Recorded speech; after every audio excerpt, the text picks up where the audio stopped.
안녕하세요, 1학년. 우리 오늘 태평천하 수업을 시작해 보도록 하겠습니다.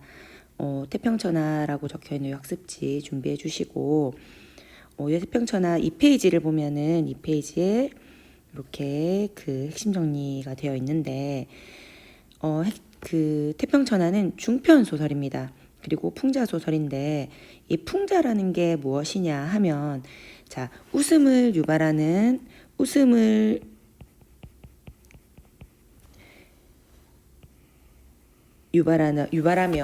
서술하는 방식이 있습니다. 근데 그 웃음을 유발하면서 동시에 그 속에 반드시 비판의식이 있는 어떤 웃음 유발 묘사는 우리가 풍자라고 합니다. 그러니까 웃기지만 웃을 수만은 없는, 그지? 그게 바로 비판의식을 담고 있는 웃음이죠. 그게 풍자입니다. 그리고 또 다시 웃음을 유발하는 묘사가 있지만 그냥 마냥 웃고 즐겁고 거기에다 뭐 때로는 감동도 있고 공동체의식이 있고 이렇게 하는 것을 우리가 해학이라고 합니다. 해학적이다. 자, 그런데 여기에서 살펴봤을 때 우리가 태평천하는 웃음을 유발하면서 동시에 굉장히 날카로운 비판의식을 담고 있는 거죠. 자, 성격은 그래서 풍자적이면서도 반어적입니다. 반어라는 것은 이 상황과 언어가 맞지 않거나 아니면 서술과 태도가 맞지 않거나 이런 장면들인데 이따가 우리가 작품을 통해서 한번 살펴보기로 하고, 배경은 시간적으로는 1930년대 후반 일제강점기를 배경으로 하고 있죠. 공간은 서울의 어느 대지주 집안인데 중산층을 배경으로 합니다. 자, 주제는 일제시대 한 지주 집안의 세대 갈등과 이로 인한 가족의 붕괴 이렇게 나와 있고요. 자, 3페이지로 한번 넘어가 보면 인물 소개가 나와 있죠. 인물을 살펴보면 이 가장 핵심 인물입니다. 윤직원 영감은 핵심 인물이고 이 작품의 중심 인물이고 성격이 완고하고 독선적이며 돈과 권력에 굉장히 집착을 하는 인물입니다. 자신의 아버지가 화적대에게 죽임을 당하면서 그 장면을 보면서 모두 다 가만두지 않겠다라는 다 망해버려라 이렇게 울부짖는 장면이 있거든요. 그러면서 이제 자기는 돈과 권력에 굉장히 집착을 해서 굉장히 많이 치부를 합니다. 그러니까 불을 쌓게 되죠. 그러면서 그 돈을 가지고 다시 또 식민지 지배 세력에게 갖다 바치고 다시 또 불을 늘리고 그렇게 하면 사실은 다른 조선인들을 착취할 수밖에 없는 구조인데 어쨌든 본인 자체는 굉장히 돈이 많고 굉장히 그 능한 처세술을 지니고 있습니다. 그러면서 동시에 너무 살기 좋은 사회야. 너무 좋아. 일본이 우리를 이렇게 잘 지켜주고 난 이렇게 돈이 많고 라며 태평천하로 바라보는 왜곡된 가치관을 가지고 있습니다. 약 90% 이상의 조선인들이 괴롭고 죽임을 당하고 하지만 나머지 10% 내외의 사람들은 그저 굉장히 많은 돈을 쌓고 아주 호화롭게 지냈던 편안하게 지냈던 그런 시대를 우리가 역사적으로 살펴볼 수 있잖아요. 그 시대를 태평천하라고 인식합니다. 윤창식은 윤직원의 아들인데 개화기 교육을 받고 되게 세련된 사람인 것 같지만 실제로는 굉장히 이중적이면서도 무능한 인물로 그려지고 윤종수도 마찬가지입니다. 그러니까 윤직원의 아들인 윤창식, 그 밑에 종수와 종학이거든요. 그런데 요 세 명은 이 작품 속에 등장합니다. 그런데 종학이는 등장하지 않아요. 종학이 등장하지 않거든요. 볼까요? 자, 윤종학이는 종수도 다를 바가 없어. 아버지와 다를 바가 없이 무능하고 비슷한 인물로 그려지는데 종학이는 둘째 손자입니다. 작품 속에 직접 등장하지는 않으나 윤직원이 가장 믿는 인물이지만 어떤 인물이냐면 가장 똑똑하고 가장 의식도 있고 그래서 많이 기대를 하고 있습니다. 경찰 서장이 되어야 된다 이런 식으로 굉장히 기대를 하고 있지만 일본으로 유학을 가 있거든요. 그런데 유학 가서 사상운동을 하는 식민지 지식인이 됩니다. 사상운동을 한다는 것은 사회주의 사상을 하는 거죠. 당시 일본이 가장 싫어하는 인물들이 독립운동가들. 더 싫어했던 인물들이 사회주의 사상가들이었어요. 그들의 어떤 전체주의를 무너뜨릴 것이라고 생각을 해서 근데 불을 켜고 잡아들였던 인물들이 사회주의 사상가들이었는데 윤종학이가 사상운동을 하는 식민지 지식인이 된 거죠. 그러면 이제는 이건 빼도 박도 못합니다. 그냥 이거는 윤직원의 재산으로도 틀어막을 수가 없어요. 조선 총독부가 아무리 전 재산을 갖다 바친다 해도 이 집안 자체를 가만 남겨두지 않겠죠. 그러니까 이 집안은 몰락의 길을 걷게 됩니다. 자, 그렇게 내용이 전개되는데 이해와 감상을 보시면은 천하태평춘이라는 제목으로 연재된 작품으로서 태평천하라는 제목으로 바뀌었다. 구한말에서 개하기를 이어 구한말은 이제 대한제국 말, 즉 조선 말, 대한제국 시대의 말을 말하는 거죠. 개화기부터 일제강점기, 우리 민족의 순환시대다. 그죠? 우리 민족의 순환시대를 배경으로 하여 일제시대의 지주이자 고리대금업자, 땅이 많으면서도 높은 돈놀이를 하는 사채업자죠. 윤직원의 역사의식 부재. 그죠? 내가 이렇게 살아서야 되겠나? 나 혼자만 이렇게 돈을 많이 벌어서야 되겠나? 그지? 그리고 돈을 버는 방법 또한 굉장히 부정적이죠. 그죠? 밑에 조선인들을 착취해서 다시 돈을 많이 벌어서 총독부에 갖다 주고 일본에게 헌납하는, 그러면서 다시 또 그들의 도움으로 다시 또 많은 부를 축제하는 그런 인물입니다. 그래서 이 작품에는 인물의 부정적 성격이 강할수록, 요거 한번 볼까요? 이 작품에서는 인물의 부정적인 성격이 강할수록 희화적 풍자가 심해진다고 했습니다. 그럼 가장 심한 인물이 누구겠습니까? 윤직원 영감이겠죠. 그죠? 그럼 가장 덜한 인물은 종학이겠죠. 근데 종학이는 등장하지도 않아요. 그죠? 일제강점기 현실을 태평천하라고 칭하는 주인공 윤직원 영감을, 윤직원 영감을 반어적이고 풍자적인 수법으로 묘사한다라고 그랬어요. 아까 선생님이 풍자란 건 뭐였습니까? 웃음을 유발하면서 비판의식이 담겨있다고 했죠. 그러니까 그 사람의 행위나 언행들을 우습게 묘사합니다. 우습게 묘사하지만 또 이게 그 사람 바로 우습게 완전 희화화 시키는 것만 또 아닙니다. 자, 가만히 읽어보면은 본인은 굉장히 정당하다고 생각하면서 거들먹거들먹 거리는데 읽는 독자들은 야, 이게 말이 돼? 저렇게 할 수 있어. 누가 누구 이렇게 하는 거야? 진짜 바보같이. 이렇게 독자들에게 반어적으로 비판의식을 일으키게 만드는 그런 서술 방식을 취하고 있습니다. 그런 것 통해서 이제 식민치하의 바람직한 가치관과 현실 대응을 어떻게 할 것인가를 보여주고 있는 장면이 되는 거죠. 자, 그래서 이 작품에서 풍자의 대상이 되지 않는 인물은 종학이 뿐인데 작가는 종학을 긍정적으로 바라보고 있으며 이제 마지막에는 이 집안 자체가 몰락하게 되는 장면을 보여주고 있습니다. 자, 그럼 본문을 하면서 표현상의 특징과 그 다음에 여기 그 읽기, 그러니까 그 판소리 그 사설 문체가 어떻게 등장하고 있는지 그런 것들을 함께 살펴보도록 할게요. 자, 구한말 화적들에게 아버지가 죽은 기억을 가진 윤직원 영감은 아버지가 화적들에게 돈도 다 뺏기고 죽임을 당합니다. 그때는 사실 조선의 어떤 통치 기능이 거의 상실된 상황이었기 때문에 굉장히 괴로움을 많이 겪던 시기였죠.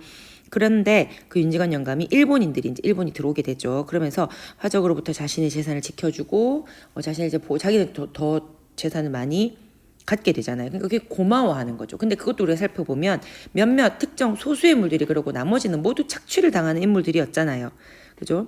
그런데도 일본에게 많은 재산을 바치고 그 다음에 족보를 사서 자신의 새로운 흔히 말하는 개족보를 만드는 거죠. 도금하는 등 가문의 위세를 중시합니다. 허황된 인물이죠. 손자 종수와 종학이 군수와 경찰서장이 되어 가문을 빛내기를 바라지만 자식들은 노름에 빠지고 불륜을 저지르는 등 행실이 바르지 못합니다.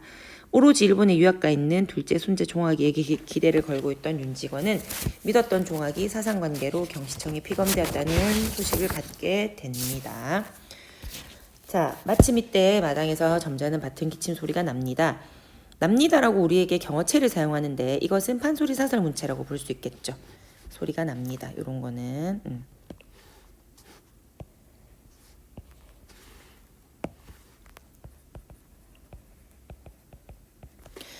자, 창식이 윤주사가 조금 아까서 일어나서 간밤에 동경소 온 전보가 왔어요. 이 전보가 무엇을 의미할까? 억지로 큰데 행보를 했던 것입니다. 윤주사는 토방으로 내려서는 아들 종수더러 언제 왔느냐고 심상야를 첼하면서 역시 토방으로 내려서는 두며느리의 삼가로운 무언 인사와 마루까지만 나선 이복 누이 동생 서울아씨 입인사를 받으며 방으로 들어가서는 부친 윤직원 영감한테 절을 한 자리 꼬부리고서 아들 종수한테 한 자리 절과 이복 동생 태식이한테 경례를 받은 후 비로소 한 옆으로 들어앉았습니다. 이거 웬일이야? 뭐 이런 식으로 윤직원 영감이 꼬집죠. 그러니까 뭐 타러 오냐? 돈 달래러 오지? 그러니까 동경서 전보가 왔는데 라고 하는 그 부분이 굉장히 아버지인데 아들을 비꼬는 거죠. 니 뭐 타러 왔냐? 이러니까 동경서 전보가 왔습니다. 이렇게 묘사가 되고 있습니다. 이 장면만 보면 사실 바뀌죠. 아빠가 아들아 무슨 일로 왔니? 이러니까 아들이 전보가 왔는데요. 뭐 이런 식의 서술이 돼야 되는 게 맞는데 그렇지 못하고 바뀐 것 같다라고 여기 서술자가 묘사를 하고 있습니다. 여기를 보면 지체를 바꾸어 그러니까 아들과 아버지의 상황을 바꾸어 윤주사는 점잖고 너그러운 아버지로 아들인 윤주사가 오히려 윤직원은 속사납고 경망스러운 어린 아들로 들러놓았으면 꼭 맞겠습니다라고 묘사하고 있지. 자, 이게 바로 뭐냐면 자 우리가 편집자적 논평임을 알 수가 있죠. 자,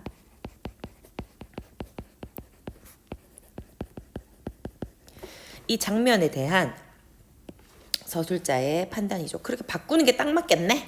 이렇게 서술하고 있는 것 같습니까? 자, 그래서 이 편집자적 논평이 가진 효과가 바로 뭐냐면 인물에 대한 풍자와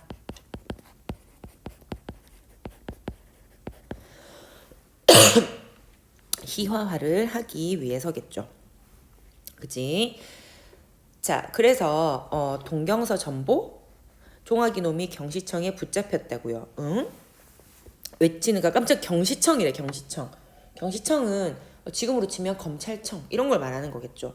깜짝 놀란 거지. 공부하러 보낸 종학이가 왜 경시청에 잡혔느냐 이거죠. 왜 경시청에 잡혔느냐. 자, 종학이 놈이 경시청에 붙잡혔다고요. 응? 하죠. 외치는 소리도 컸거니와 엉덩이를 끙 찍는 바람에 하마 방구들이 내려앉을 뻔했습니다. 자, 방구들이 내려앉을 정도로 놀랬다? 우리 지체 높은 사람이 잘 그렇게 안 하잖아요. 그러니까 깜짝 놀라서 수염을 쓰다듬었다. 정도는 그 사람의 지체에 맞는, 그러니까 그 위치에 맞는 행위겠지만 돈도 많고, 그지? 그런데 깜짝 놀라서 오도방정을 떠는 거지. 방구들을 내려앉을 뻔했습니다. 이게 바로 뭐냐면 풍자죠, 풍자. 이게 풍자가 되겠죠.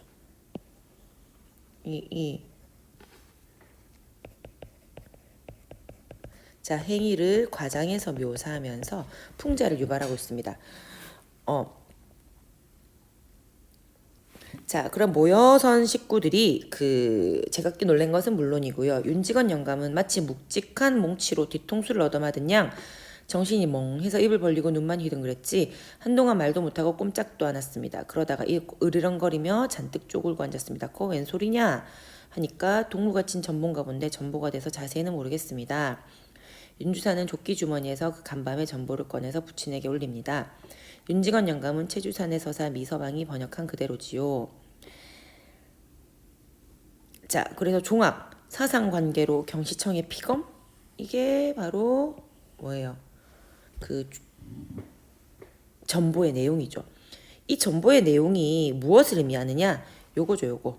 자, 전보의 기능이죠. 자, 윤종옥이 검거되었음을 알림과 자 요거 한번 필기를 한번 해볼까요 여러분. 뭐 학습지 위에 해도 되고 밑에 해도 되고 어디서나 아니면 뭐 포스트잇에 해서 붙여도 되고 한번 보시면은 자 윤종옥이 검거되었음을 알리는 것도 있지만 자 작품 전개에 극적인 반전을 유도하고 있습니다.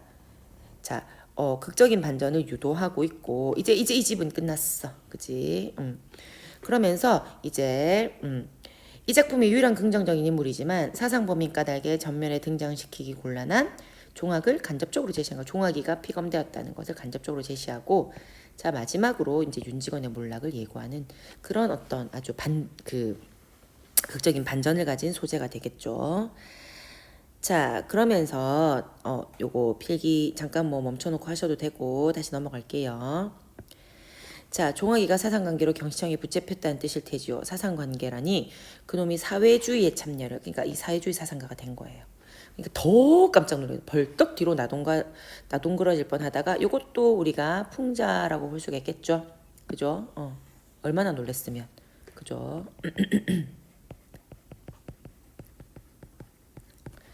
자, 윤직원 영감은 먼저 매는 몽치로 뒤통수를 얻어맞은 것 같이 멍했지만 이번에는 앉아있는 듯이 땅이 지함을 해서 수천 길 밑으로 꺼져 내려가는 듯 정신이 아찔했습니다. 그러나 그것은 결단코 자기가 믿고 사랑하고 있는 우리 종학이었잖아. 우리 종학이 죽는가 아이가. 이런 사랑 넘치는 인물이 아니야. 그저 자신의 재산이 이제 풍비박산이 날 것이다. 우리 집안이 완전히 박살이 날 것이다. 내 재산 다 공중분해 될 것이다. 를 걱정해서 이렇게 놀라는 거죠. 자, 윤직원 영감은 시방 종학이가 사회주의를 한다는 그 사실 한 가지 사실이 진실로 옛날에 드세던 불황당패가 백길 천길로 침노하는 그것보다도 더 분하고 더 무서웠던 것입니다. 말했잖아요. 조선 총독부는 독립운동가보다 사회주의 사상가들을 더 악랄하게 끝까지 잡아서 그 감옥에 넣고 했던 집단이거든요. 이거 아는 거야 그거를. 자, 진나라를 망한 자 호해가 아니요. 그 호가 아니요 그의 자식 호해임을 눈으로 보지 못하고 죽었으니 오히려 행복이라 하겠습니다. 이거는 뭐냐면요. 이거는 이제 서술자가 제시를 하는 건데 요 뒷페이지 한번 보면요. 진나라가 진시황이 전 그 중국을 통일하는 최초의 인물이었잖아요. 그런데 꿈을 꾼 거야. 한번 볼까요? 중국의 진나라를 망하게 한 자는 진시황의 아들인 호해. 그러니까 결국 망하게 하는 것은 자기의 아들인 호해라는 거죠. 진시황은 호가 진나라를 망하게 할 것이라는 이야기를 듣고 이를 오랑캐인 호나라가 자신을 망하게 할 것이라 생각하여 만리장성을 쌓았습니다. 그러나 진나라는 오랑캐 때문이 아니라 아들인 호해 때문에 망하게 되는 거죠. 이 내용을 이 소설에서 이 구절을 이용한 것은 윤직원 영감이 집안을 망하게 하는 것이 결국 종학이 때문임을 드러내기 위해서인데 그러면 여기서 서술자가 볼 때 가장 긍정적으로 생각한 인물은 누군 것 같아요? 긍정적으로 생각하는 인물은 망하겠지만 서술자가 긍정적으로 생각하는 인물은 태윤이가 한번 얘기해볼까? 5반의 태윤이 그죠? 종학이야. 종학이가 맞아. 그죠? 그럼 그걸로 인해서 나라가 망하게 되었을 때 윤직원 영감이 발을 쾅쾅 구르고 이렇게 분노하는 것 자체를 보고 우리 독자들은 쥐가 저렇게 화낼 일이야? 누가 누구를 지금 비판하고 있는 거야. 지는 같은 조선일 때 못 살게 만들어 놓고는 이렇게 비판하게 되는 상황이 되는 거죠. 윤직원 영감은 사람을 아무나 하나 잡아먹을 듯이 떠나게 큰 소리로 포효합니다. 응? 그놈이 사회주의를 하다니 그게 참말이요 참말이요. 하긴 그놈이 작년 여름 방학에 나왔을 때부터 좀 그런 기미가 보이긴 했어요. 그러면 참말이구나. 그러면 참말이야. 윤직원 영감은 이마로 얼굴로 땀이 방울방울 배어오릅니다. 그런 쳐죽일 놈이 자, 이 부분이죠. 비판하고 있습니다. 누구를 비판하고 있습니까? 윤직원 영감이 종학이를 비판하고 있는 거죠.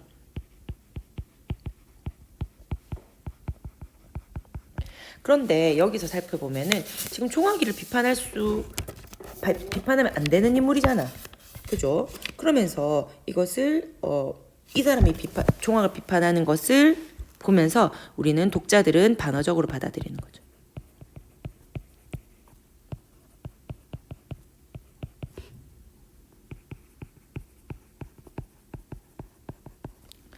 자, 윤직원 영감이 종학을 비판하는 것은 독자들이 반어적으로 받아들이는 거죠. 쥐가 쳐죽일 놈이지 뭐 이런 식으로.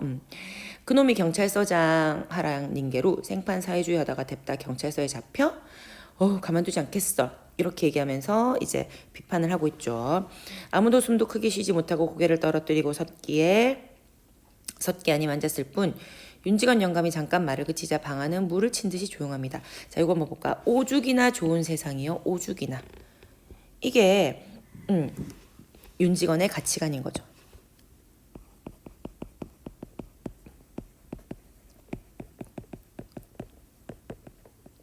근데 이 가치관을 보여주면서 우리 독자들은 다시 또 이것을 우리가 비판하게 되는 거죠. 비판. 독자들은 이걸 비판해. 이게 무슨 좋은 세상이었어. 다 죽고 지만 살았지. 뭐 이런 식으로 반어적으로 받아들이게 되죠. 윤지건 영감은 팔을 부르거든 주먹으로 방바닥을 땅 치면서 성나환소가 영각을 하듯 고함을 지릅니다. 화적패가 있느냐, 불황당 같은 수령들이 있느냐. 있더냐. 재산이 있대야 도적놈의 것이오. 목숨 파리 목숨 같던 말세는 다 지나가고. 자 보아라. 거리거리마다 순사요. 거리거리마다 순사요. 골골마다 공명한 정사여. 오죽이나 좋은 세상이여. 이게 바로 일제강점기의 아주 부정적인 상황이지.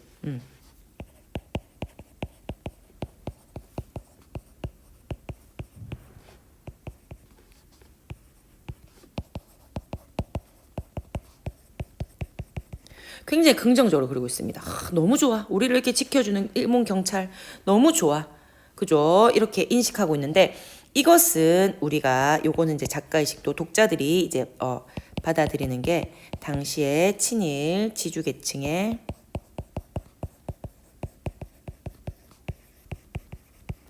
의식이 되겠죠. 그러면서 우리가 풍자적으로 비판하는 거죠.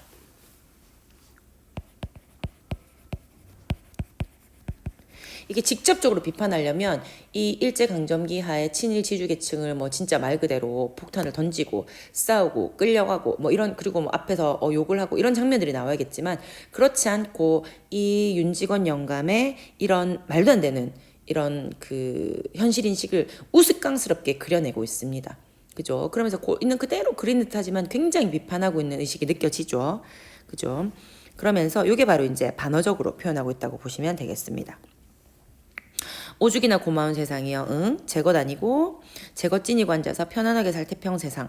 이걸 태평천하라고 하는 것이요. 태평천하. 그런디 이 태평천에 태어난 부자놈의 자식이 더군다나 왜 지가 떵떵거리고 편안하고 편안하게 살 수 있는 살 것이지 지가 세상 망쳐놓을 불황당패. 자, 이거는 이제 이 사회주의 사상가들에 대한 인식이죠.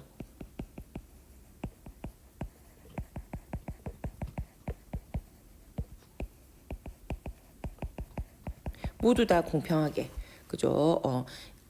살아야 된다라고 주장하는 사회주의 사상가들에 대한 이것도 인식이야. 근데 지가 오히려 불황당패지라고 독자들이 또 비판을 하게 되겠죠. 땅 바닥을 치면서 벌떡 일어납니다. 구몸짓이 어떻게도 괄괄한지 요란스럽고 괄괄한지 밝은 발광이 되는가 싶습니다. 이것도 굉장히 우스꽝스럽게 표현하고 있죠. 그죠? 이것도 이제 우스꽝스럽게 묘사한 풍자를 그죠? 과장 우스꽝스럽게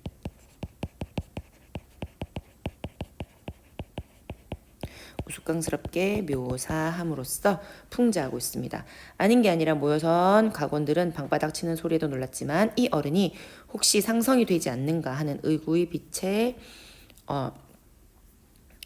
나타남을 가리지 못합니다. 착착 깎아 죽일 놈 내 그놈을 핀지하에서 100년 진역을 사려고 100년 진역은 징역입니다. 징역. 야, 내가 가만두지 않겠다. 왜냐면 지금 자기 재산이 지금 다 공중분해될 판이야. 그죠? 100년 진역 살리려고 할 때 오나 그놈을 3천 석거리는 직분하여 3천 석거리는 직분 나눠주려고 하였더니 오냐 톡톡 팔아서 경찰 싸우다가 사회주의 하는 놈 잡아가두라는 경찰 싸우다가 주워버릴 걸 응 죽일 놈 이제 이렇게 자기 처세가 나오는 거야. 사회주의 사상가들 잡아들이는 경찰서에 돈 주고 자기 재산 불리고 했던 거겠죠. 마지막 응 죽일 놈 하는 소리는 차라리 울음소리에 가깝습니다. 이 태평천하에 하고 가만두지 않겠어 하고 발을 쿵쿵 발을 구르면서 마르러 나가고 꿀 앉았던 윤주사와 종수도 따라 일어섭니다. 그놈이 만석군의 집 자식이 세상 망쳐놓을 사회주의 불황당패에 참여를 하여 응 죽일 놈 연애 부르짖는 죽일 놈 소리가 차차로 사랑께로 멀어집니다. 그러나 몹시 사나운 그 포효가 뒤에 처져 있는 각원들의 귀엔 어쩐지 암담한 여운이 스며들어 가뜩이나 어두운 얼굴들을 면면상고 말할 바 있고 몸둘 곳을 둘러보게 합니다. 마치 장수의 죽음을 만난 군졸처럼. 자, 장수의 죽음은 누굽니까? 이제 윤직원의 몰락이고 군졸들은 그 가족들을 말하는 거겠죠. 어때요? 작품 딱 읽고 나니까 가장 저게 지금 자기가 지금 종아기를 비판할 짓이요? 이렇게 얘기하고 우리가 비판을 하게 되죠. 그럼 비판의식을 우리가 살릴 수 있는 방법적 장치가 무엇이냐면 바로 요게 되는 거죠. 인물의 부정적인 측면을 부각하는 방법이 이것도 필기를 하세요. 이걸 필기하고 인물 사건에 대한 판단을 제시하는데 편집자적 논평, 그러니까 꼭 그렇게 둘이가 바꾸는 게 맞지 않겠습니까? 라고 말하는 판단을 제시합니다. 편집자적 논평으로서 제시를 하죠. 그런데 비판하는 사람은 더욱더 이게 안이 꼬며 조롱하는 그런 판단을 제시하고 조롱하죠. 반어적 표현을 통해 인물을 격화시키고 웃음을 유발하는 것이었습니다.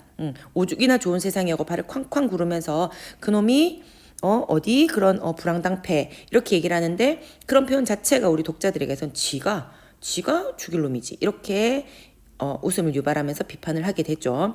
세 번째, 방언 비속어를 통해서 현장감을 살리고 그렇게 되게 거들먹거리면서 그렇게 해놓고는 그죠? 그런데도 막 욕을 막 쓰는 그런 게 급하니까 막 욕이 막 튀어나오는 거야. 그러면서 희화화시키고 윤직원 영감 뭐뭐 겠다요, 뭐뭐 합니다 등 요거 청자에게 말을 건넨 어투 그죠? 그다음에 경어체를 사용하여 인물에 대한 조롱을 하고 비판을 하는 거죠. 요게 바로 이제 서술자와 독자 사이의 거리를 좁히고 판소리 사설과 유사한 어떤 형태라고 볼 수 있겠습니다. 이 모든 것들이 인물에 대한 부정적 측면을 부각시키면서 풍자하고 그리고 그 인물에 대해 비판의식을 독자들은 더욱더 강하게 가지게 되는 그런 역할을 하게 되는 거죠. 자, 그래서 다시 요 마지막 요거 한번 볼까요? 요것도 한번 필기해 주세요. 요거는 다 아실 것이고 요거는 태평천하는 결국 일제강점기를 윤직원 영감 정말로 태평천하로 인식해. 거짓말 아니야. 우리 속이는 거 아니야. 이게 아니라 그는 정말로 태평천하를 인식하고 우리 독자들은 그것을 반어적으로 받아들인 거죠. 아, 저거를 태평천하로 생각한다는 거야? 라며 이제 독자들은 이제 그 태평천하라는 일제강점기와 그 태평천하로 인식하는 윤직원을 비판하는 의식을 가지게 되는 거죠. 자, 태평천하 풍자의 특징은 첫 번째, 비난받을 인물이 비난하지 않을 인물을 비난하는 구조로 되어 있으며 무슨 말인지 알겠죠? 비난받을 인물이 누굽니까? 윤직원 영감이죠. 윤직원. 비난받지 않은 인물을 이게 누굽니까? 이 종학이죠. 종학이. 종학이를 비난하는 구조로 되어 있으며 이는 이게 뭐 숨기고 뭐 이거 연기 아니에요. 그거 아닙니다. 진짜로 비난을 하는 거야. 윤직원은 정말로 태평천하로 받아들이고 있습니다. 이는 되려 독자로 하여금 비난받을 인물에 대한 비판을 강화하고 있는 거죠. 윤직원 영감에 대한 비판의식이 강화된다. 그죠? 독자로 하여금. 판소리 계승을 통해 서술자의 개입과 희화화가 잘 드러나고 있고 경어체를 사용함으로써 독자와의 거리가 더 가까워짐에 따라 뭐뭐 하고 있지 않습니까? 정말 저를 이렇게 바꾸는 게 맞지 않을까요? 라는 식의 어떤 서술을 통해서 풍자 효과를 더욱더 높인다. 요것들을 여러분 다 요거는 여러분 들으시면서 반드시 학습지에 필기를 꼭 해 두시기 바랍니다.